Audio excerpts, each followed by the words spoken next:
People whose parents have died, they assume that the door of goodness to their parents has closed. It's come to an end. Wrong. Actually, the most sincere kind of goodness to the parents happens after their death, because now it's sincere. Maybe you showed goodness towards your parents during their life. You wanted to hear a good dua from them, some kind words, some appreciation. But after their death, no one hears you but Allah. And no one sees you but Allah. And your parents after their death are in most need of your goodness towards them. That you remember them in a dua. That you remember them in a sadaqah. That you remember them in a prayer. Don't forget the mother.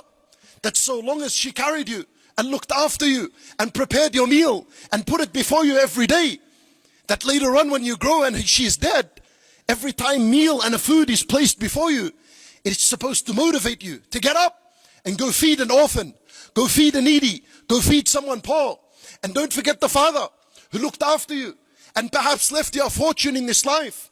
And if not, he left you a good reputation. Don't forget this stuff. So you remember him as he's in the darkness of the grave and the grave is tight.